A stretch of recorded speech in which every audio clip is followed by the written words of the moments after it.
sangat tinggi, hartanya sangat banyak. Kalau itu diperoleh dengan tidak baik, dengan cara kotor, dengan cara curang, maka hidupnya tidak akan tenang.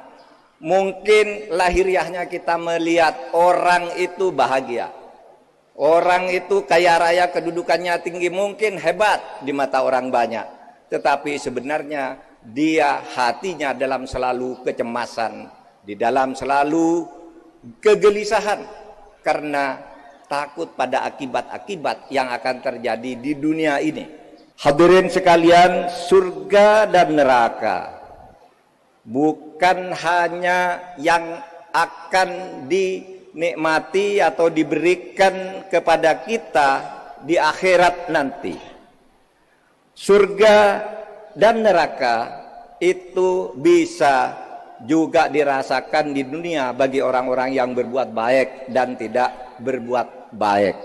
Itulah sebabnya ada istilah surga dunia dan neraka dunia.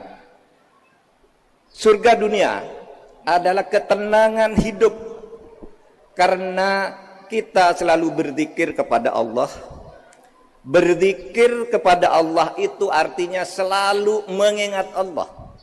Bukan hanya berzikir dengan lisan, tetapi berzikir juga dengan perbuatan, sehingga setiap kita akan berbuat apapun selalu diukur oleh hati kita, ini benar apa tidak menurut Allah. Orang yang selalu berzikir kepada Allah, selalu menjaga dirinya untuk berbuat sesuai dengan apa yang diperintahkan oleh Allah, hatinya akan tenang. Tidak ada yang lebih merasa hidup di surga dibandingkan dengan orang yang hidupnya tenang. Ketenangan itu adalah surga dunia. Ketenangan itu adalah hidup nyaman. Oleh sebab itu, di dalam inti ketakwaan itu selalu disebutkan ala bidzikrillah tatmainnul qulub. Ingatlah bahwa kalau engkau selalu berzikir dan ingat kepada Allah, maka hatimu akan tenang. Allahu Akbar, Allahu Akbar, Allahu Akbar.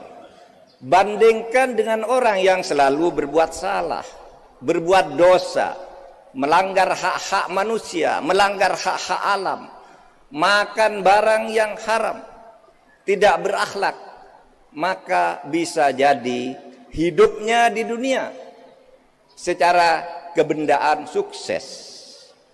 Mungkin dia mempunyai harta yang banyak, mungkin mempunyai kedudukan yang tinggi. Tetapi kalau itu semua dilalui tidak dengan zikir kepada Allah, maka dia akan merasakan dunia ini sebagai neraka. Coba lihat betapa banyak orang-orang besar di berbagai negara dan juga di negeri ini. Orang yang kaya raya pada akhirnya hidupnya ketakutan. Hartanya yang banyak tidak berguna. Karena pada akhirnya dia harus menanggung akibat. Harus masuk penjara, harus malu, harus dikucilkan oleh masyarakat. Sehingga apa yang dia miliki itu tidak ada gunanya. Betapapun kedudukan seseorang sangat tinggi, hartanya sangat banyak, kalau itu diperoleh dengan tidak baik, dengan cara kotor, dengan cara curang, maka hidupnya tidak akan tenang. Mungkin lahiriahnya kita melihat orang itu bahagia, orang itu kaya raya, kedudukannya tinggi, mungkin hebat di mata orang banyak, tetapi sebenarnya dia hatinya dalam selalu kecemasan, di dalam selalu kegelisahan, karena takut pada akibat-akibat yang akan terjadi di dunia ini. Belum lagi nanti siksa di akhirat.